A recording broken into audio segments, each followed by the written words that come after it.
बिस्मिल्लाहिर्रहमानिर्रहीम अल्लाहुम्मा सल्लि व सल्लिम व बारिक व सल्लिम रब्बिरहम्हुमा कमा रब्बयानी सगीरा रब्बि इश्रह ली सदरी व यस्सिर ली अमरी वहलुल उक़दतम मिन लिसानी व यफ़क़हू क़ौली रब्बि ज़िदनी इल्मा।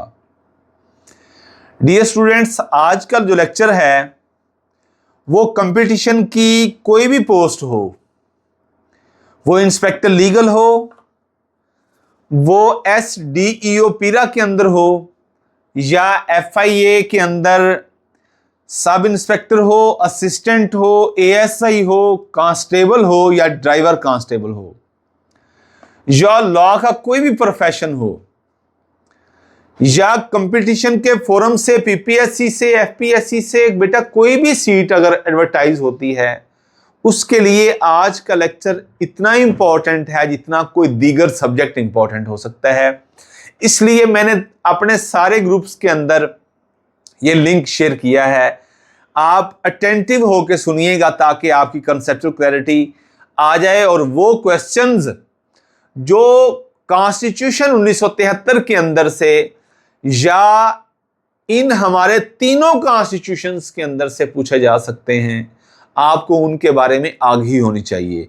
पर्टिकुलरली FI की जॉब्स के हवाले से और SDEO के हवाले से बहुत इंपॉर्टेंट है। मेरे साथ चलिएगा, आपको फायदा होगा। मैंने अपने नोट्स भी आपसे शेयर किए हैं और एक अलग मेरा डॉक्यूमेंट भी है। ये इसमें सारे वो पास पेपर से क्वेश्चन उठाए गए हैं और जो मैंने आपसे पहले भी अपना ये कॉन्स्टिट्यूशन वाला डाटा शेयर किया है उसके अंदर भी यही चीजें हैं, ताकि आपको वो मुकम्मल चीजों का एहसास हो जाए और आप समझते रहें। बिलखसूस मैंने SDEO और इंस्पेक्टर लीगल के मॉक इंटरव्यूज किए हैं स्टूडेंट्स को। बिलखसूस SDEOs, किसी का इंजीनियरिंग का बैकग्राउंड है, किसी का बायोकेमिस्ट्री का बैकग्राउंड है, किसी का मैथमेटिक्स का, सोशल साइंसेस का बैकग्राउंड है, उनको कॉन्स्टिट्यूशन के बारे में जितनी आगाही होनी चाहिए वो नहीं है, इसलिए उनके लिए ये और इंपॉर्टेंट हो जाता है। अब मैं आपके सामने इंटरव्यू के एतबार से और रिटन आपका जो एग्जाम है जो आपकी FIA की जॉब्स हैं, असिस्टेंट के लिए या सब इंस्पेक्टर के लिए, ASI के लिए, उसके लिए ऑब्जेक्टिव टाइप भी आप खुद निकालते जाइएगा जी। सबसे पहले यह चीज याद रखें, हमारा जो कॉन्स्टिट्यूशन है 1973 का, ये ऑब्जेक्टिव्स आएंगी ही आएंगी, आपको पता होना चाहिए बेटा। इसके टोटल जो आर्टिकल्स हैं वो 280 आर्टिकल्स हैं। 1973 का हमारा आइन जो है, कॉन्स्टिट्यूशन जिसे कहते हैं, उसके टोटल चैप्टर्स भी होते हैं, टोटल शेड्यूल्स भी होते हैं और टोटल आर्टिकल्स भी होते हैं। किस साल में ये नाफिज हुआ ये भी ऑब्जेक्टिव है, शेड्यूल्स कितने हैं ये भी ऑब्जेक्टिव है, टोटल आर्टिकल्स कितने हैं ये भी ऑब्जेक्टिव है, और कॉन्स्टिट्यूशन से क्या मुराद है, इसकी डेफिनेशन क्या है, आप डिफाइन कैसे करेंगे। और कॉन्स्टिट्यूशन और लॉ का डिफरेंस इतनी बार बताने के बावजूद स्टूडेंट्स को अभी नहीं पता चल रहा। एक हमने रिसेंटली मॉक इंटरव्यू किया, एक हमारे टीचर हैं, एजुकेशन डिपार्टमेंट से वाबस्ता हैं, कल हमने उनका मॉक इंटरव्यू किया है।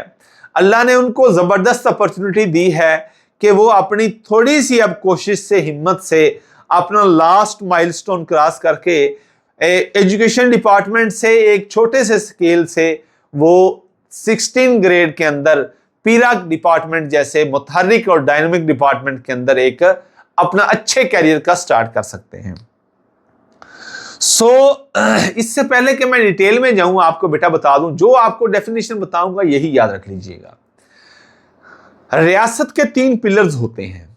जो स्टेट होती है बेटा, जिसकी अपनी टेरिटरी, अगर आपसे कोई ये पूछ ले कि स्टेट यानी रियासत से क्या मुराद है, एक ऐसा ज्योग्राफिकल पीस ऑफ लैंड जिसकी अपनी इंडिपेंडेंट टेरिटरी हो, जिसकी अपनी गवर्नमेंट हो, जिसकी अपनी एक number of persons, majority of persons strength हो, और वहां पे वो इंडिपेंडेंटली अपने हिसाब किताब से, अपनी मर्जी से वहां पे रूल्स एंड रेगुलेशन सेट कर सकें, प्रिंसिपल सेट कर सकें, उस ज्योग्राफिकल स्पेसिफिक लोकेशन को हम क्या कहते हैं? हम रियासत कहते हैं।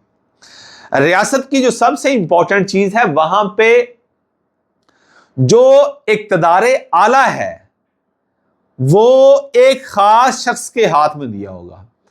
उस जगह पे रहने वाले लोग एक मुख्तरे आला के जरिए अपने इख्तियारात का इस्तेमाल करेंगे, सिलेक्टिव लोगों के जरिए। उनका एक सॉवरन अथॉरिटी के वर्ड यूज होता है, आपने ये वर्ड नहीं भूलना, SOVERIGN, सॉवरन अथॉरिटी, यानी एक इक्तदारे आला है एक शख्स के पास। ठीक है, पाकिस्तान के अंदर हम बात करते हैं तो पाकिस्तान की अवाम के पास ये इक्तदारे आला का इख्तियार एक अमानत के तौर पर है, और वो ये अमानत अपने मुंतखब शुदा लोगों के जरिए एक्सरसाइज करते हैं। सो ये रियासत होगी। अब बेटा रियासत के मेन 3 पिलर्स हैं। अगर कोई आपसे पूछ ले इंटरव्यू में या ऑब्जेक्टिव में भी यह सवाल आ सकता है कि पाकिस्तानी स्टेट के 3 पिलर्स कौन कौन से हैं। लिख लीजिएगा। सबसे पहला एग्जेक्टिव। एग्जेक्टिव बेटा एग्जीक्यूट से है, ये एग्जीक्यूट करती है। एग्जेक्टिव से याद रखिएगा, एग्जीक्यूट करने वाली एजेंसी। किसको एग्जीक्यूट करती है? रियासत का पहला पिलर क्या बोला? एग्जेक्टिव, जो एग्जीक्यूट करती है किसको? दूसरे पिलर्स को, यानी जो लेजिस्लेचर है। दूसरा पिलर लेजिस्लेचर है, जिसको उर्दू में मुकन्ना कहते हैं। मुकन्ना के जरिए लेजिस्लेशन करके, कानून साजी करके, लेजिस्लेचर के जरिए लेजिस्लेशन करके जो रूल्स बनाए जाते हैं, लॉज बनाए जाते हैं, उसकी एग्जीक्यूशन, इंप्लीमेंटेशन, उसकी एनफोर्समेंट किसके थ्रू होती है? एग्जेक्टिव के थ्रू होती है, इंतजामिया के थ्रू होती है। मैं पुलिस डिपार्टमेंट से हूं, आप पीरा से हैं, या आप भी पुलिस डिपार्टमेंट से हैं, या आप FIA से हैं, तो आप एग्जेक्टिव एजेंसी हुए जिसने लॉ को एनफोर्स करना है। Enforcement agency, executive agency, execute करने वाली एजेंसी किसको? दूसरा जो रियासत का पिलर है लेजिस्लेचर, उसकी की हुई लेजिस्लेशन को, कानून साजी को, जो वो अपने MNAs और MPAs के जरिए करते हैं, उसको बेटा क्या कहते हैं? लेजिस्लेचर। लेजिस्लेचर की हुई लेजिस्लेशन को एग्जीक्यूट कौन करता है? एग्जेक्टिव। जो दूसरा डिपार्टमेंट है, रियासत का दूसरा पिलर है, उसको हमने क्या बोला? उसको हमने एग्जेक्टिव बोला। 2 पिलर हो गए बेटा रियासत के, पहला एग्जेक्टिव, एग्जीक्यूट करने वाला, और दूसरा लेजिस्लेचर, लेजिस्लेशन करने वाला। अब इस आइन ने, कॉन्स्टिट्यूशन ने कहा कि लेजिस्लेचर जो भी लेजिस्लेशन करेगी, सर थैंक यू, ठंडा तो नहीं, इधर से लिया है।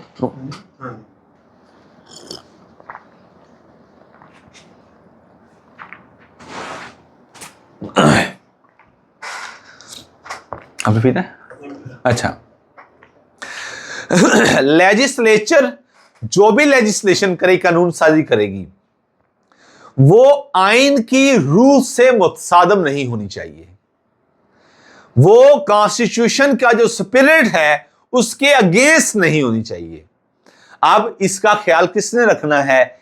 एक और पिलर, तीसरा पिलर बना दिया, जिसको क्या कहा बेटा? जिसको जुडिशरी कहा, जिसको अदलिया कहा। सो रियासत के 3 पिलर्स हुए। सबसे पहले एग्जेक्टिव, दूसरा लेजिस्लेचर, तीसरा जुडिशरी, जिसको अदलिया कहते हैं। अदलिया को कस्टोडियन ऑफ कॉन्स्टिट्यूशन भी कहते हैं, कि ये आइन की कस्टोडियन है, मुहाफिज है। यानी लेजिस्लेचर ने जो लेजिस्लेशन करनी है वो as per the spirit of constitution हो, आइन की रूह के मुताबिक हो। साथ ये भी कह दिया कि लेजिस्लेचर की लेजिस्लेशन की लेजिस्लेचर जो है वो एग्जीक्यूट किसने करनी है? एग्जेक्टिव नहीं करनी है। अब जब एग्जेक्टिव है, वो भी जो पावर्स यूज करती है to enforce the legislation of the legislature, उसके लिए भी वो ड्यू प्रोसेस ऑफ लॉ को फॉलो करे, कानून के तरीकाकार को वो ऑब्जर्व करे। ये भी जुडिशरी ने ऑब्जर्व करना है, मॉनिटर करना है। सो जुडिशरी को हमने कहा this is the custodian of the constitution. ये बेटा लिख लें, ये ऑब्जेक्टिव आ जाती है कि which organ of the state is the custodian of the constitution. वो कौन सा हुआ? वो आपकी जुडिशरी हुई। और ये आपका ऑब्जेक्टिव में इंटरव्यू में क्वेश्चन भी पूछा जा सकता है। यानी जो आपकी जुडिशरी है वो दो काम करती है, ये कस्टोडियन ऑफ द कॉन्स्टिट्यूशन भी है और guarantor of the fundamental rights भी है। गारंटर गारंटी देती है, जामिन है कि I will be there if your fundamental rights are violated. अगर आपके फंडामेंटल बुनियादी इंसानी हकूक की वायोलेशन होती है तो लेजिस्लेचर यानी अदलिया आपकी वो हरकत में आ जाती है। सो ये दो बड़े काम हैं। अब ये जो तीनों पिलर्स हैं इनके दरमियान मामलात कैसे चलेंगे, बड़ा इंपॉर्टेंट पॉइंट आपको समझाने लगा हूं। रियासत के तीनों पिलर्स के दरमियान मामलात कैसे चलेंगे, this is the mandate of the constitution. आइन ये बताता है, constitution defines how to regulate the affairs among three pillars of state. रियासत के तीनों पिलर्स के दरमियान मामलात अफेयर्स कैसे रेगुलेट होंगे, ये कौन बताता है? ये बेटा कॉन्स्टिट्यूशन बताता है। ये SDEOs इस चीज को पल्ले बांध लें, आपसे पूछा जाना है, क्योंकि आपके सिलेबस के अंदर ये आपका बेटा सिलेबस है। ये आपसे सपोज किया जाता है कि यहां पे कॉन्स्टिट्यूशन ऑफ पाकिस्तान, तो आपको बेसिक्स का पता होना चाहिए। ऐसे ही जो FIA की जॉब्स के लिए मेरे पास आए हैं उनके लिए भी ये इक्वली इंपॉर्टेंट है कि कॉन्स्टिट्यूशन की बेसिक्स का आपको पता हो। इसी पे ही आपने अपनी सारी बेस खड़ी करनी है। ये जो ज्योग्राफिया है ये जस्ट एक पोर्शन है। क्या है? सिर्फ एक पोर्शन है जो बताता है कि आपके पास कितनी अवेयरनेस है, आपके पास कितनी अवेयरनेस है। सो इस अवेयरनेस को कैलकुलेट करते ही आपकी बॉडी को आपका जो साइकोलॉजिस्ट है वो असेस करेगा और जो फाइनल इंटरव्यू पैनल का मेंबर है वो असेस करेगा। वो भी साइड पे कर लीजिएगा। सो ये बेसिक्स है, एक एक मिनट की 3-4 क्लिप्स मुख्तलिफ डायमेंशन से। हाँ जी। सो ये चीजें आपके लिए इंपॉर्टेंट है। मैंने आपको बता दिया कि constitution is a document which defines the affairs among three pillars of state. How to regulate the affairs among three pillars of state. This is the constitution. Constitution has nothing to do with man to man relationship, with man to man affairs, with citizen to citizen affairs. एक शहरी का दूसरे शहरी के साथ ताल्लुक कैसा होगा, ये पेंसिल मेरी है, ये घर मेरा है, इस घर के अंदर आप मेरी इजाजत के बगैर नहीं आ सकते। बाहर मेरी गाड़ी खड़ी हुई है, वो गाड़ी मेरी मलकियत है, मेरी इजाजत के बगैर आप उसको हाथ नहीं लगा सकते। अगर कोई लगाएगा तो उसके ऊपर कानून हरकत में आएगा। मेरी इजाजत के बगैर मेरे घर में कोई आएगा तो कॉन्स्टिट्यूशन हरकत में नहीं आएगा। क्या हरकत में आएगा बेटा? उसमें आपका लॉ हरकत में आएगा। इसको भी बीच में ले आइएगा। सो आपका लॉ हरकत में आएगा। सो अब मैं कॉन्स्टिट्यूशन को डिफाइन करके अब लॉ के तरफ आ रहा हूं। Law is a set of rules, जिस तरह मैंने कहा constitution is a set of rules which defines how to govern the affairs among three pillars of state. रियासत के तीनों पिलर्स के दरमियान अफेयर्स कैसे चलेंगे ये कॉन्स्टिट्यूशन बताता है। ये आपका 1973 का कॉन्स्टिट्यूशन है। It defines Umar sahab, it defines how to regulate the affairs among three pillars of state. ये कॉन्स्टिट्यूशन बताता है। जबकि कोई भी आपका लॉ है, आपका PPC है, आपका पीरा एक्ट है, आपकी CRPC है, खान जी कोई इसमें इशू है, कोई आपकी CRPC है, PPC है, ये बेटा आपके लॉज हैं। कोई प्रोसीजरल लॉ है, कोई स्पेशल लॉ है, कोई लोकल लॉ है, कोई सब्सटेंटिव लॉ है। लॉ एक ऐसे डॉक्यूमेंट्स को कहते हैं, एक ऐसे सेट ऑफ प्रिंसिपल को कहते हैं। ये जब मैं लॉ को शुरू करता हूं, हाँ जी, लॉ के हवाले से यह चीज याद रखिएगा, लॉ एक ऐसा सेट ऑफ रूल्स हमारे सामने रखता है which defines how to govern the affairs among citizen to citizen. एक शहरी का दूसरे शहरी के साथ कैसा ताल्लुक होगा, यह आपको लॉ बताता है। जबकि रियासत के तीनों पिलर्स का बाहमी रिलेशनशिप क्या होगा, किस तरह तीनों पिलर्स अपनी अपनी डोमेन में काम करेंगे, यह आपको कौन बताएगा, यह कॉन्स्टिट्यूशन बताएगा। एक शहरी का दूसरे शहरी के साथ ताल्लुक कैसा होगा, यह आपको लॉ बताएगा, कानून बताएगा। सो कानून और आइन के दरमियान यह बुनियादी फर्क है। मेरा ख्याल है आपको यह समझ में आ गया होगा। अब हम चलते हैं वन बाय वन। कॉन्स्टिट्यूशन हमारा 1973 का है, उसके हवाले से जो भी ऑब्जेक्टिव्स आ सकती हैं या इंटरव्यू बेस्ड क्वेश्चन पूछा जा सकता है, वो आपके साथ में अभी डिस्कस करता हूं। सबसे पहले ऑब्जेक्टिव याद रखिएगा कि आपके कॉन्स्टिट्यूशन 1973 का जो फुल नेम है, ये भी ऑब्जेक्टिव में आए हो, ये आपसे क्वेश्चन भी पूछा जा सकता है। आपके कॉन्स्टिट्यूशन का full name the constitution of Islamic republic of Pakistan, Islamic republic of Pakistan 1973, ये फुल नाम है जी, फुल नेम है। अब टोटल आर्टिकल्स कितने हैं, 280 आर्टिकल्स हैं। ये 12 क्वेश्चन आया है पीपीएससी के पास पेपर में। अगला क्वेश्चन है जी, इसके टोटल पार्ट्स कितने हैं। हाँ जी, कितने पार्ट्स हैं इसके, 1973 के आइन के 12 पार्ट्स हैं, 12 पार्ट्स हैं, और इसके 7 शेड्यूल हैं। टोटल शेड्यूल कितने हैं, ये सवाल आपसे अगर कोई पूछ ले तो आपने कहना टोटल हमारे पास 7 शेड्यूल हैं और टोटल आर्टिकल 80 हैं और टोटल पार्ट्स इसके 12 हैं। एक वीडियो बनानी शुरू करनी है, जब मैं ऐसे करूंगा फिर रोक देनी है, जल्दी आगे शुरू कर।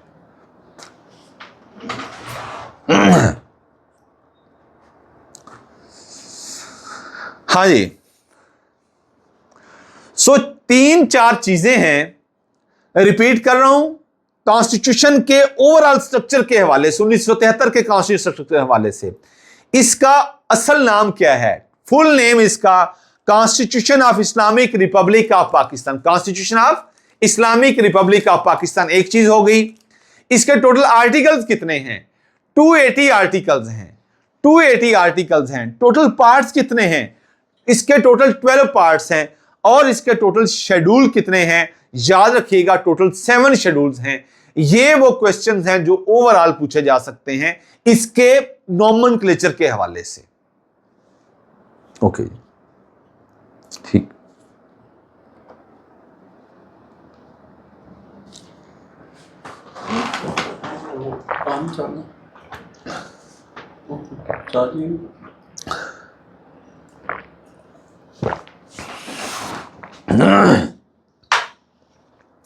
जी बेटा, वन बाय वन मेरे साथ चलिएगा। अब ये ऑब्जेक्टिव आपसे पूछी जा सकती है कि कौन सा आर्टिकल है कॉन्स्टिट्यूशन का जो बताता है कि जो रियासत का रिलीजन होगा वो इस्लाम होगा। ये इंटरव्यू के लिए भी इक्वली इंपॉर्टेंट क्वेश्चन और ऑब्जेक्टिव के लिए भी। आर्टिकल जो 2 है वो कहता है कि जो रियासत का रिलीजन है वो इस्लाम होगा। साथ साथ आपको बताता भी चलूंगा ताकि आपकी चीजें क्लियर होती जाएं बेटा।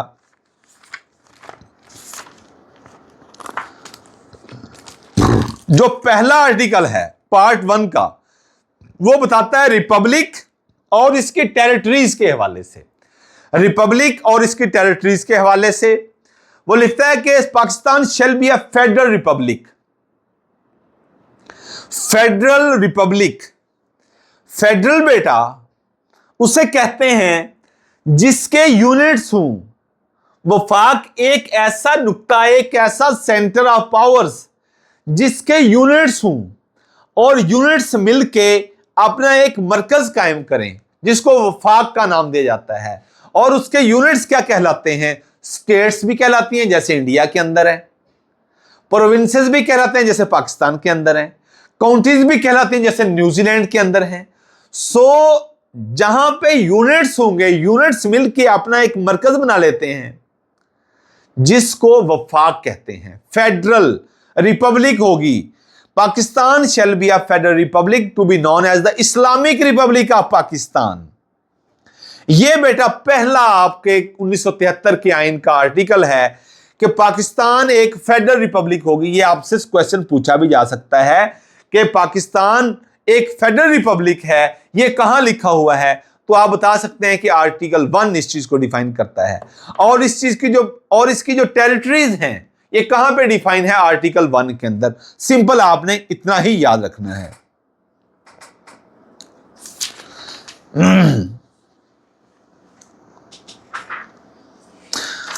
हां जी, अब दूसरी जो चीज है, जो दूसरा आर्टिकल है आपका, इस्लाम रियासत का मजहब होगा, Islam to be a state religion. Article 2 जो मैंने नोट्स जो दिए हैं आपको, उसके अंदर आर्टिकल 2, बात ही मैंने आर्टिकल 2 से शुरू की, लेकिन क्योंकि मेरे पास बुक भी है तो आपको साथ साथ लेके चलूंगा सीक्वेंस वाइज। आर्टिकल 2 कहता है कि जो रियासत का जो मजहब होगा वो इस्लाम होगा। ये बड़ी इंपॉर्टेंट ऑब्जेक्टिव भी है और साथ इंटरव्यू के लिए ये आपका क्वेश्चन भी है। अब बड़ा एक इंपॉर्टेंट चीज है कि ऑब्जेक्टिव रेजोल्यूशन जो 1949 के अंदर करारदाद मकासद के नाम से ये एक करारदाद पेश की गई जिसमें ऑब्जेक्टिव्स को डिस्कस किया गया। पाकिस्तान बनाया है ना, तो इसके ऑब्जेक्टिव्स होंगे, मकासद होंगे। 1949 के अंदर ये ऑब्जेक्टिव्स को once and for all define कर दिया गया, लिख दिया गया कि आइंदा जो भी इस मुल्क के ऑब्जेक्टिव्स हैं इसको बनाने के, वो इस आइन का सब्सटेंटिव पार्ट होंगे, उसको किसी भी सूरत से अलग नहीं किया जा सकता। उसने कह दिया, क्या कहा ऑब्जेक्टिव रेजोल्यूशन के अंदर, ये एक ऐसा मुल्क होगा जहां पे जो तर्ज जिंदगी होगा वो इस्लामी तालीमात के मुताबिक होगा, यहां पे जो इक्तदार है वो अल्लाह ताला की दी हुई एक अमानत है, और इक्तदार जो है मुक्तदर आला जो बनेगा, जो सॉवरन पावर बनेगी, अथॉरिटी बनेगी, वो हुकूमत को चुने हुए लोगों से चलाएगी। वफाक होगा, इसके सूबे होंगे, पार्लियामेंट निज़ाम होगा, और दूसरा ये इस्लामिक डेमोक्रेटिक रिपब्लिक होगी। ये सारी चीजें इस्लामी खदोखाल में डाल दी गई। किसके अंदर? 1949 में करारदाद मकासद के अंदर। करारदाद मकासद के अंदर और भी जो जो ऑब्जेक्टिव्स हैं वो मैं आपको एक दफा गो थ्रू कर दूं ताकि आपके पास ये सारी चीजें हमेशा के लिए सेव हो जाएं।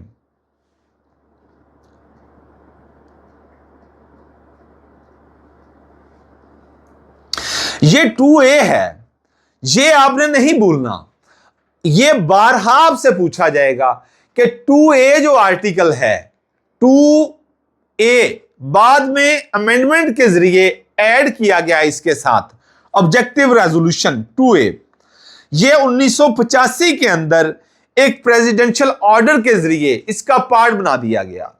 हां जी, क्या कहा जी, 12 मार्च 1949 को जो हमारी कॉन्स्टिट्यूएंट असेंबली थी, ऑब्जेक्टिव याद रख लें, ये ऑब्जेक्टिव भी है। आप FIA की तैयारी भी कर रहे हैं, सब इंस्पेक्टर की, असिस्टेंट की, और ASI की, और कांस्टेबल की, तो ऑब्जेक्टिव ये आ सकती है कि ऑब्जेक्टिव रेजोल्यूशन कब पास हुई? 12 मार्च 1949 को हुई।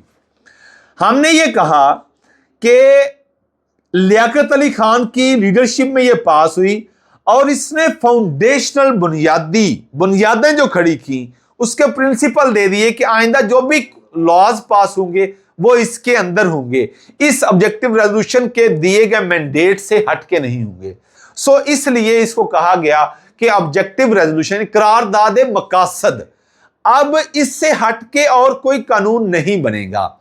इसके पैरामीटर्स के अंदर, डायाफ्राम के अंदर सारी चीजें बनाई जाएंगी। ऑब्जेक्टिव ये हुई कि उसने प्राइम मिनिस्टर कौन था? आपका लियाकत अली खान थे, और इसने आइडियोलॉजिकल बेसिस दी पाकिस्तान की कॉन्स्टिट्यूशनल डेवलपमेंट को।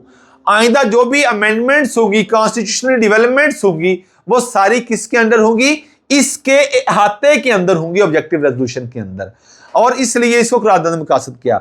मेजर पॉइंट्स क्या थे कि तमाम किस्म की सॉवरेनिटी जो है वो अल्लाह से बिलोंग करती है, एक तो ये चीज होगी, और यह कहा कि डेमोक्रेसी और रिप्रेजेंटेशन, नुमाइंदगी के जरिए जमहूरी कल्चर को प्रमोट किया जाएगा। जमहूरियत जो है वो बेहतरीन यहां पे सिस्टम के तौर पर सामने रखी गई। फिर कहा गया कि जो इस्लाम तर्ज जिंदगी है वो इस्लाम के मुताबिक होगा। सबसे पहले इक़्तिदार आला किसके पास है? आपसे ये इंटरव्यू में क्वेश्चन पूछा जा सकता है, मैं आपका वक्त जाया नहीं कर रहा। यह सवाल पूछा जा सकता है कि ऑब्जेक्टिव रेजोल्यूशन के मेन फीचर्स बताएं, मेन पॉइंट्स बताएं। सबसे पहले डेट बताइएगा, उसके बाद किसकी लीडरशिप में इसने क्या किया, इसने कॉन्स्टिट्यूशनल डेवलपमेंट को एक फाउंडेशन दी, इसके ऊपर वो एक हमने ढांचा खड़ा किया जिसने एक मजबूत बुनियाद फराहम की कि आइंदा जो भी अमेंडमेंट होगी, जो भी कानून साजी होगी वो इसके अकॉर्डिंग होगी। ओके, हो गया। पॉइंट्स कौन से बेटा? सबसे पहले सॉवरेनिटी बिलोंग्स टू अल्लाह, तमाम किस्म का इक़्तिदार आला अल्लाह ताला के पास है और ये हमारे लोगों के पास एक अमानत है। और ये अमानत एक्सरसाइज कैसे की जाएगी? चुने हुए लोगों के जरिए इसको एक्सरसाइज किया जाएगा। ये एक सीक्वेंस बनती है जिसको हमने सॉवरेनिटी कहा। सॉवरेनिटी बिलोंग्स टू अल्लाह, पहला ये कहा। दूसरा कहा तर्ज हुकूमत कैसा होगा? डेमोक्रेटिक होगा। रिप्रेजेंटेशन, नुमाइंदगी के जरिए जमहूरी कल्चर को प्रमोट किया जाएगा। अगर कोई ऑब्जेक्टिव या इंटरव्यू के अंदर आपसे यह सवाल पूछ रहे कि हमारा जमहूरियत है ना, यहां पे कहां लिखा हुआ है कि पाकिस्तान के अंदर जमहूरी निजाम होगा, तो आप कह सकते हैं कि ऑब्जेक्टिव रेजोल्यूशन के अंदर हमारे जो फोर फादर्स थे, हमारे जो प्रीडिसेसर्स थे, उन्होंने वंस एंड फॉर ऑल 12 मार्च 1949 की शाम बैठ के ये डिसाइड कर लिया कि आइंदा जो भी कहां यहां पे सिस्टम होगा वो जमहूरी ढांचे के अंदर थ्रू रिप्रेजेंटेशन इंप्लीमेंट किया जाएगा। उसके अंदर लिख दिया। इसलिए अब इस सिस्टम से हम अगर डेविएट करेंगे तो फिर हमें 2A के अंदर अमेंडमेंट लाना पड़ेगी। सो एक चीज ये होगी। अब इस्लामी तर्ज जिंदगी अपनाया जाएगा। कोई भी हुकूमत है या कोई भी नुमाइंदगी होती है तो वो इस्लामी तर्ज जिंदगी को क्या करेगी? उसकी तरवीज करेगी। उसके बाद क्या कहा कि माइनॉरिटीज के राइट्स का ख्याल रखा जाएगा। ये भी आपके ऑब्जेक्टिव रेजोल्यूशन के अंदर है। हाँ जी, अकलियतें जो हैं, माइनॉरिटी जो हैं, सिख हैं, हिंदू हैं, ईसाई हैं और दीगर किसी मजहब से ताल्लुक रखने वाले हैं, यहां पे उनको माइनॉरिटीज का दर्जा दिया गया और यह कहा गया कि माइनॉरिटीज के राइट्स का ख्याल रखा जाएगा। उसके बाद यह कहा कि जो फंडामेंटल राइट्स हैं, बुनियादी इंसानी हकूक, जिसपे मैं 8वें आर्टिकल से 28वें आर्टिकल तक आपसे डिस्कस करूंगा। सो ये जो हमने फंडामेंटल राइट्स को एक चैप्टर को इतना बड़ा मुकाम दे दिया। फंडामेंटल राइट्स कहां लिखा हुआ है कि फंडामेंटल राइट्स को आप सस्पेंड नहीं कर सकते? बुनियादी इंसानी हकूक को गारंटी करना है आपकी जुडिशरी ने। सो उसके लिए बेटा ये आपकी ऑब्जेक्टिव रेजोल्यूशन एक लाइन और गाइडिंग लाइट के तौर पर काम करती है। उसके अंदर यह मेंशन है कि आपके फंडामेंटल राइट्स को प्रोटेक्ट किया जाएगा। ओके, अब यहां पे एक छठा और बड़ा इंपॉर्टेंट पॉइंट कि आपकी जो जुडिशरी है वो क्या होगी?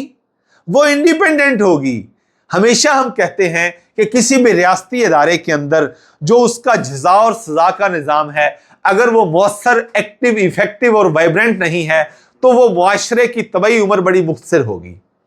हज़रत अली रज़ियल्लाहु तआला अन्हु फरमाया करते थे कि आ society can survive in Kufar but not in injustice. एक मुआशरा कुफर की हालत में तो जिंदा रह सकता है मगर वो नाइंसाफी की हालत में जिंदा नहीं रह सकता। So independence of judiciary is the foundational principle of objective resolution. करारदाद मकासद का यह बुनियादी, यह भी एक स्तून ठहरा। अब हमने यह भी कहा कि यहां का जो स्ट्रक्चर होगा, सिस्टम होगा, वो फाकी तर्ज का होगा, वो फेडरल स्ट्रक्चर होगा, इसके यूनिट्स होंगे। अब आहिस्ता आहिस्ता यूनिट्स को हम इंडिपेंडेंट करेंगे, लेकिन इतना इंडिपेंडेंट नहीं कि आप खुदा ना खास्ता वो अपना अलग एक तमाशा शुरू कर लें, 1.5 मस्जिद, ईंट की मस्जिद बना लें। यानी वफाक होगा जिसके यूनिट्स होंगे, जिसको सूबे का नाम दिया जाएगा। सो ये पॉइंट्स रिपीट कर रहा हूं। सबसे पहले आपसे इंटरव्यू के दौरान या ऑब्जेक्टिव के तौर पर FIA के लिए यह सवाल पूछा जा सकता है। मेन पॉइंट सबसे पहले इक़्तिदार आला अल्लाह के पास, वो अमानतन आपके सुपुर्द किया जा रहा है, नंबर 1। नंबर 2, आप के हां जो सिस्टम होगा वो डेमोक्रेटिक इन कल्चर होगा। तीसरे नंबर पे यहां पे जुडिशरी है आजाद होगी। चौथे नंबर पे माइनॉरिटीज का राइट्स का ख्याल रखा जाएगा। पांचवें नंबर पे जो आपके फंडामेंटल राइट्स हैं वो प्रोटेक्ट किए जाएंगे। और छठा नंबर क्या है, वो ये है कि आपका स्ट्रक्चर जो है वो फेडरल नेचर होगा। सो ये चीज है। और ये प्रीएम्बल ऑफ द कॉन्स्टिट्यूशन 1956 में भी ये बनी। 1956 का जो आइन था उसके अंदर भी प्रीएम्बल बनी। 1962 का जो आइन था उसके अंदर भी बनी। और 1973 के आइन के अंदर तो वैसे ही इसको जो इसका हिस्सा बना दिया गया 2A के जरिए। 8th अमेंडमेंट जो हुई, अब ये भी ऑब्जेक्टिव आ सकती है या इंटरव्यू के अंदर सवाल पूछा जा सकता है, जो आर्टिकल 2A है, आर्टिकल 2 है वो किस चीज से मुताल्लिक है? तो आप क्या बताएंगे? आप कहेंगे जी वो 2A किससे, ऑब्जेक्टिव रेजोल्यूशन को हमारे आइन का एक सब्सटेंटिव यानी जुज़्वे ला यनफिक बना दिया गया।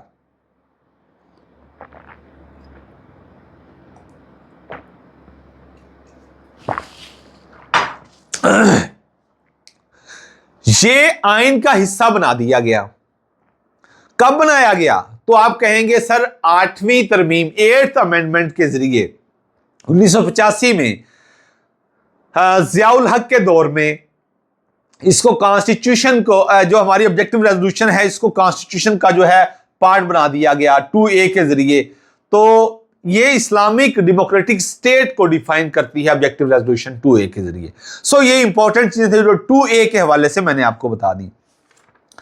अब आर्टिकल जो 3 है बेटा, ये सारा 2A है जो मैंने आपको बता दिया। अब 3 की तरफ चले जाते हैं हम। एक्सप्लॉयटेशन का खात्मा करना।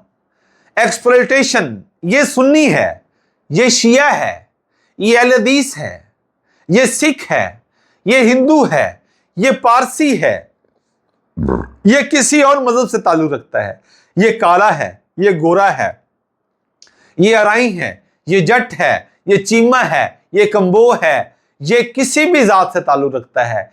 एक जात को दूसरी जात के ऊपर फौकियत देना या काले को गोरे पर फौकियत देना, खत्म।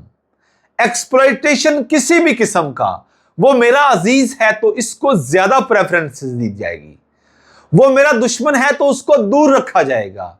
ये एक्सप्लॉयटेशन का खात्मा, elimination of exploitation. The state shall ensure, यकीनी बनाएगी the elimination of all forms of exploitation, तमाम किस्म के इस्तेहसाल का खात्मा किया जाएगा। And the gradual fulfilment of the fundamental principle, और जो बुनियादी प्रिंसिपल है, from each according to his ability to each according to his work. हर शख्स को, देखो ना, आप 400 लोग हैं, ये आपके लिए बड़ा इंपॉर्टेंट आर्टिकल है कि एक शख्स का जिसका राइट नहीं बनता वो सिलेक्ट नहीं हो सकता। जिसने मेहनत की, जिसने अपनी काबिलियत का लोहा मनवा के, ये मजबूर करके, मुझे कन्विंस करके, पैनल के मेंबर्स को कायल करके कि I am the best choice, अपनी एबिलिटी शो करके अपनी सिलेक्शन को यकीनी बना लिया। कहां लिखा हुआ है? ये आर्टिकल 3 के अंदर लिखा हुआ है कि according to his ability to each according to his work. ये फंडामेंटल प्रिंसिपल बना दिया कि हर शख्स की जो एबिलिटी है उसको एबिलिटी के मुताबिक वर्क दिया जाएगा। According to his ability, according to work. Exploitation का खात्मा, एक ने नहीं किया उसको दे दिया जाए। ये तो भी इस्तेहसाल हो गया ना, आप मेरा इस्तेहसाल कर रहे हैं। मैंने मेहनत की और जिसने मेहनत नहीं की उसको सीट मिल गई। ये बेटा बुनियादी जो चीज है आपके आइन के आर्टिकल 3 के अंदर लिखा हुआ है, हर शख्स की एबिलिटी के मुताबिक उसको काम दिया जाए। सो इसी तनाजुर में ये सारा मंजरनामा अपना रंग पेश करता है। आर्टिकल 3 भी क्लियर हो गया। अब आर्टिकल 4 बेटा इतना इंपॉर्टेंट है, इतना इंपॉर्टेंट है जितना आप कह सकते हैं या सोच सकते हैं।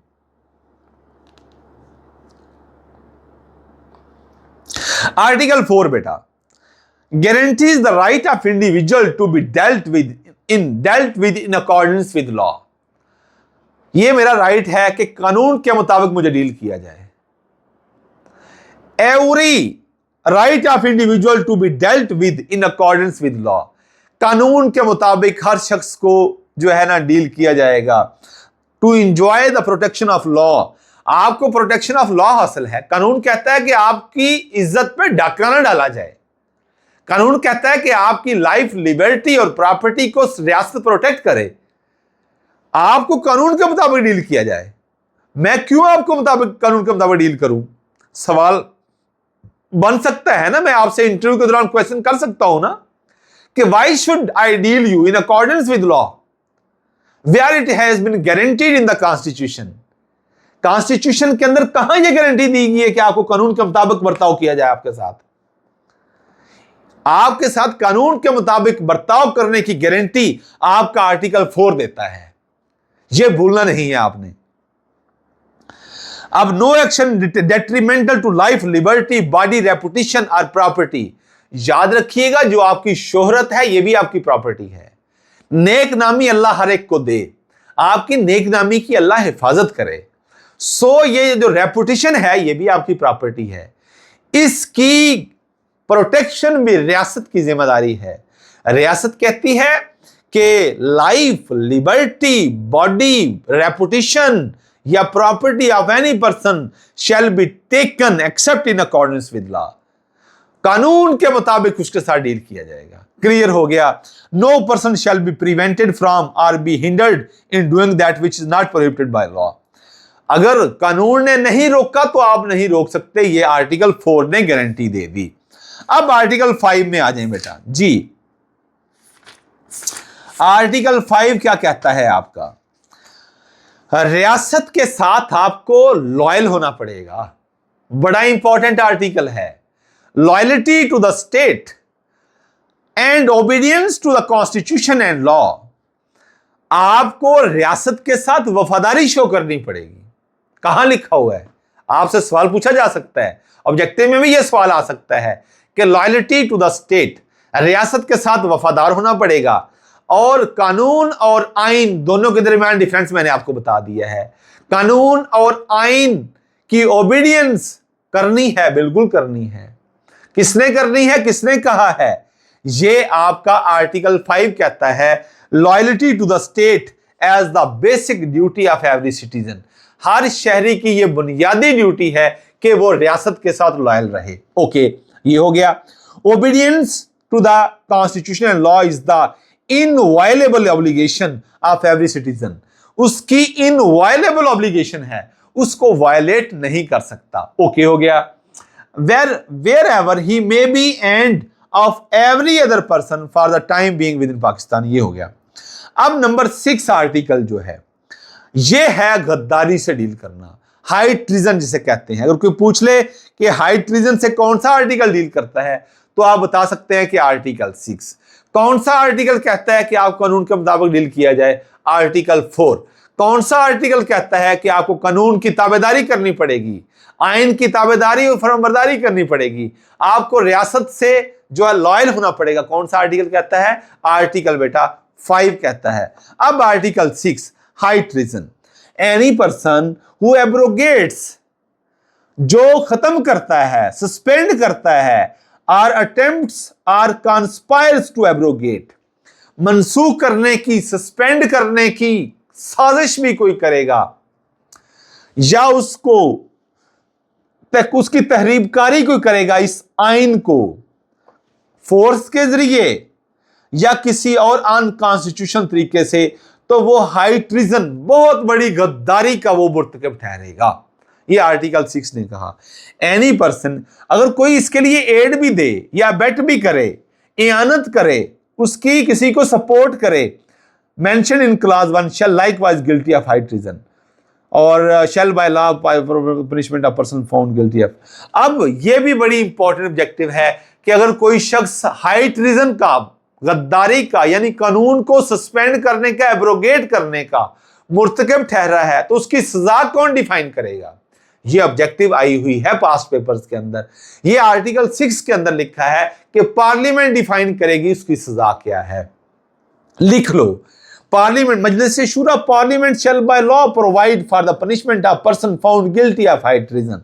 ये हो गया। अब बेटा आ जाते हैं हम आगे, हमारा आर्टिकल आ जाता है हमारा चैप्टर 1 खत्म हो गया यहां तक। अब हमारा पार्ट बेटा 2 है। पार्ट 1 खत्म हो गया, पार्ट 2 है, और पार्ट 2 जो है 7 से शुरू होता है। ये 7 आर्टिकल इतना मशहूर है कि आप इसका अंदाजा भी नहीं लगा सकते। यह पूछा जाता है कि रियासत, स्टेट की डेफिनेशन कहां लिखी हुई है। आप स्टेट की बात कर रहे हैं, क्या स्टेट होती है, किसके पिलर्स होते हैं, भाई स्टेट का जिक्र कहां है आइन के अंदर। सो बेटा आर्टिकल 7 के अंदर आपके रियासत का जिक्र है। State, definition of state, the state means the federal government, Majlis Shura parliament, provincial government, provincial assembly and such local or other authorities in Pakistan that are may be awarded. So कोई भी आपसे ये पूछ ले कि रियासत कहां पे डिफाइन की गई है, आप कहेंगे आर्टिकल 7 के अंदर। ये ऑब्जेक्टिव आपने याद रखना है। अब बेटा चैप्टर 1 यहां से शुरू होता है। ये ऑब्जेक्टिव आपकी आई हुई है कि आपके चैप्टर जो 1 है वो किससे डील करता है। सबसे पहले तरतीब वाइज आपको बता रहा हूं, चैप्टर 1 डील करता है फंडामेंटल राइट्स से। पीछे बेटा आपके पार्ट्स थे, जो आपका पार्ट 1 था, मैंने पहले यानी आर्टिकल 1 से लेकर 6 तक आपका पार्ट 1 है। पार्ट 2 आपका आर्टिकल 7 से शुरू होता है। यानी पार्ट 2 के अंदर आपके 2 इंपॉर्टेंट टॉपिक्स हैं, fundamental rights and principle of policy. Principle of policy क्या होगा, फंडामेंटल राइट्स क्या होंगे, बुनियादी इंसानी हकूक। इसके अंदर पार्ट 2 के अंदर आपके 2 चैप्टर्स होंगे। पहले चैप्टर को हम देखते हैं जिसको फंडामेंटल राइट्स कहा गया। हां जी, अब फंडामेंटल राइट्स किस चैप्टर से डील करते हैं, आपने कहा चैप्टर 1 से डील करते हैं। ओके, अब फंडामेंटल राइट्स कहां से शुरू होते हैं, आर्टिकल 8 से शुरू होते हैं, कहां तक चलते हैं, 28 तक चलते हैं, मेरे साथ चलिएगा। सबसे पहले कहा, पहला जो फंडामेंटल राइट है, laws inconsistent with or in derogation of fundamental rights to be void. ऐसा कोई भी कानून जो फंडामेंटल राइट से यानी 8 से लेकर 28 से मुतसादम होगा, इनकंसिस्टेंट होगा, वो जो है वो क्या होगा, वाइड होगा, उसकी कोई अहमियत नहीं होगी। ये 8 के अंदर कह दिया गया। ओके, अब 9 क्या कहता है जी, 9 कहता है सिक्योरिटी ऑफ पर्सन, बड़ा इंपॉर्टेंट है। Right to life and liberty, no person shall be deprived of life और लिबर्टी। किसी शख्स को उसकी आजादी से और उसकी जिंदगी से महरूम नहीं किया जाएगा। ये कहां पे लिखा हुआ है, आर्टिकल 9 के अंदर लिखा हुआ है, बेटा भूलना नहीं है आपने। अब आर्टिकल बेटा 10 आ जाए, इतना 10 और 10A और 2A, जहां पे बेटा A आता जाएगा उसका मतलब है ये बाद में अमेंडमेंट के थ्रू ऐड किए गए हैं। जिस तरह मैंने आपको कहा कि जो 2A है वो 1985 के अंदर जियाउल हक साहब ने जो है ऐड किया था। अब बेटा 10 क्या कहता है, safeguard as to arrest and, जैसे 9 के अंदर कहा ना, किसी शख्स को उसकी जिंदगी से और आजादी से महरूम नहीं किया जाएगा, ऐसे ही जो आपका आर्टिकल 10 है वो ये कहता है कि किसी शख्स को गिरफ्तार भी नहीं किया जाएगा और नजरबंद भी नहीं किया जाएगा एवं बिला वजह। No person shall who is arrested shall be detained in custody without being informed as soon as possible. Safeguard as to arrest and detention, किसी शख्स को बिला वजह अरेस्ट और डिटेन नहीं किया जाएगा। हां, अरेस्ट करना है तो सीआरपीसी ने उसके असूल और ज़वाबित बता दिए। मैं एसडीईओस को अलहदा बताऊंगा कि अरेस्ट के कौन से सेक्शन है, अरेस्ट कैसे होती है, आर्टिकल सेक्शन 46 के अंदर बताया गया है। उतनी फोर्स लगाएं जितनी जरूरी है। अगर वो भागने का डर हो तो फिर आप क्या करेंगे, आप हथकड़ी का इस्तेमाल कर सकते हैं। यह सबसे अहम चीज है, उसकी जो डिग्निटी है उसको आप वायोलेट नहीं कर सकते। यह उससे आगे बना दिया। अब 46 के अंदर arrest home made, private person भी किसी को गिरफ्तार कर सकता है। अब यह कहा कि जब आप किसी को गिरफ्तार करेंगे तो 24 घंटों के अंदर अंदर मुतल्लिका अदालत में पेश कर देंगे। अगर नहीं करेंगे तो आप डिटेंशन के जुमरे में आएगा, इलीगल डिटेंशन। औरत को गिरफ्तार करना है तो औरत की मौजूदगी में उसे गिरफ्तार किया जाएगा, और उसको टच करने के लिए औरत ही आपके साथ होनी चाहिए, जो उसको टच करे, छू के उसको पकड़े और सारा कुछ करे। ये आ गया आर्टिकल 10 कहता है safeguard as to arrest and detention. अब मैं एक मॉक इंटरव्यू कर रहा था, एक स्टूडेंट थी, मुझे बहुत अच्छा लगा। मैंने पूछा उससे कि आपको फंडामेंटल राइट्स जो 8 से लेकर 28 तक हैं, उसमें से सबसे बेहतरीन आपको आर्टिकल कौन सा लगा है?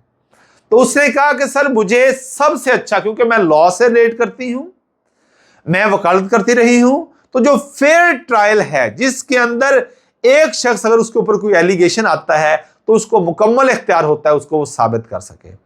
तो ये जो राइट है फेयर ट्रायल का, ये 10A के अंदर दिया, किसके अंदर बेटा दिया गया है? 10A के अंदर दिया गया है जी। 10A guarantees the right to fair trial. किसी शख्स का ट्रायल करना है तो वो फेयर तरीके से होना चाहिए, ज्यादती नहीं होनी चाहिए। ओके हो गया। अब आप भी इसको ऐड कर सकते हैं अपने इंट्रोडक्शन में कि मुझे ये सब, क्योंकि मैं ट्रायल को देखता हूं, ट्रायल की ये स्टेजेस हैं, वहां पे हर शख्स इनोसेंट है until and unless prove guilty. रियासत हर शख्स को उसकी डिग्निटी का ख्याल रखती है, वो ये नहीं कहती कि कोई झूठा है, कोई गुनहगार है। रियासत कहती है every person is innocent until prove guilty, जब तक उसको गिल्टी प्रूव ना कर दिया जाए। सो ये फेयर ट्रायल का जो प्रोसेस है, जो उसके ऊपर एक्विजिशन लगाए जाते हैं, अल्जामात एलिगेशंस लगाए जाते हैं, तो उसको उस फेयर ट्रायल के जरिए कुशेद किया जाता है। सो जो 10A है बहुत इंपॉर्टेंट है फेयर ट्रायल के हवाले से। अब यह कहा गया कि जो गुलामी है, गुलामी का खात्मा होगा, किसी से जबरदस्ती मजदूरी नहीं ली जाएगी, किसी को गुलाम नहीं बनाया जाएगा। कहां लिखा हुआ है? आर्टिकल 11 के अंदर लिखा हुआ है। ये हो गया।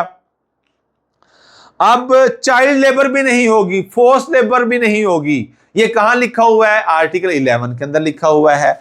अब आप 12 में आ जाएं, प्रोटेक्शन अगेंस्ट रिट्रोस्पेक्टिव पनिशमेंट। ये बड़ी इंपॉर्टेंट चीज है। रिट्रोस्पेक्टिव एक होता है प्रोस्पेक्टिव।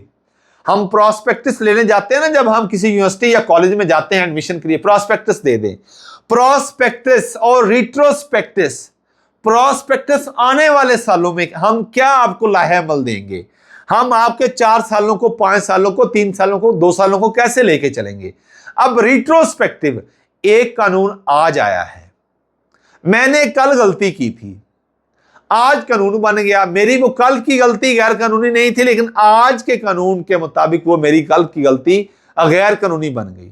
अगर कल की गलती को सजा के जुमरे में लेके आना है, आज का कानून बनाया गया, कल वाले मेरे किसी एक्शन पे अगर आपने इंप्लीमेंट करना है, तो इसको कहते हैं रिट्रोस्पेक्टिव इफेक्ट। यानी आज के कानून का जब माजी में किए गए अमाल पर अप्लाई होना कि वो गैर कानूनी है, तो इसको कहते हैं इस कानून का रिट्रोस्पेक्टिव इफेक्ट है। ऐसे इसलिए प्रोटेक्शन दे दी। 12 के अंदर कहा कि कोई ऐसी गलती जब की गई उस वक्त अगर वो गैर कानूनी ना थी तो उसकी सजा नहीं होगी। ये 12 के अंदर कह दिया। अब 13 के अंदर बेटा प्रोटेक्शन डबल जेपर्डी। अब डबल जेपर्डी क्या है? डबल जेपर्डी, JEOPARDY, जेपर्डी, दोहरी सजा, same allegation, same party, same forum. Same allegation पे एक शख्स को कोई 2 बार सजा नहीं दे सकता। इसको बेटा डबल जेपर्डी कहते हैं। क्या कहते हैं? Double Jeopardy. एक गुनाह किए गए की एक बार ही सजा मिलेगी, बार बार सजा नहीं मिलेगी। इसको कहते हैं डबल जेपर्डी। ये आर्टिकल 13 के अंदर कह दिया गया। और कोई खुद सोजी नहीं करेगा, अपने आप को नुकसान नहीं पहुंचाएगा। सेल्फ इनक्रिमिनेशन, तो बेटा ये भी आर्टिकल 13 के अंदर कह दिया गया। अब मेरा फेवरेट आर्टिकल अब आया है, जिसको हमने आर्टिकल 14 कहा, कि जो इंसानी तकरीम है उस पे कभी कंप्रोमाइज नहीं होना चाहिए। मैं कहता हूं कि जब किसी की ख्वाहिश मरती है ना, ख्वाहिश नहीं मरती, इंसानियत दफन होती है। मैं सोचता हूं कि किसी बाप को जब उसका बच्चा कहे बाबा मुझे वो चीज ले दें, और वो लेके देना चाहे मगर उसकी जेब इजाजत ना दे, तो उस टाइम इंसानियत रोती है, चीखती चिल्लाती है, सर के बाल खोल के नाचती है। सो डिग्निटी ये नहीं है सिर्फ कि एवं किसी को गाली दे दी। अगर कोई बुखारी नजर आ रहा है, वो भी डिग्निटी ऑफ मैन की वायलेशन हो रही है। अगर किसी की आस टूट रही है, उम्मीद टूट रही है, तो ये भी एक डिग्निटी ऑफ मैन के, इंसानी तकरीम और अजमत के भी खिलाफ है। अगर किसी की आस टूट रही है तो मैंने कहा तकरीम इंसानियत के खिलाफ है। और ये बुकारीपन, ये मांगना, ये गुर्बत तो इंतहा छू गई ना, पस्ती जिल्लत की इंतहाओं को छू चुके हम। सो 14 आर्टिकल कहता है कि इंसानी तकरीम जो है इस पे कोई कंप्रोमाइज नहीं होना चाहिए। Dignity of man is inviolable, Article 14, inviolability of dignity of man. The dignity of man and subject to law, the privacy of whom shall be inviolable. घंटा हो गया, टाइम ज्यादा देखिएगा। अब आपके, हम अक्सर कहते हैं, आपने भी सुना हो, कानून के स्टूडेंट हैं आप, चादर और चार दीवारी का, खान जी, चादर और चार दीवारी का तकद्दुस पमाल नहीं होगा। कहां लिखा हुआ है? ये 14 कहता है कि चादर और चार दीवारी का तकद्दुस पमाल कोई नहीं करेगा, इज्जत और तकरीम पे हर्फ नहीं आएगा। सो आर्टिकल 14 तक आज हमने पढ़ा, बाकी हम कल रिवाइज करेंगे। और कोई क्वेश्चन है बेटा, क्वेश्चन कर लें, शाबाश।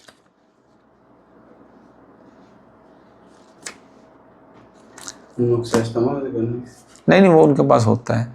ये 3-4 दिन के अंदर हम मुकम्मल कॉन्स्टिट्यूशन कर लेंगे। उसके बाद हमने जो ज्योग्राफी को भी साथ लेके चलना है, और साथ साथ इंग्लिश के भी मैं आपको 10 से 15 इंशाल्लाह सिनोनिम्स एंटोनिम्स को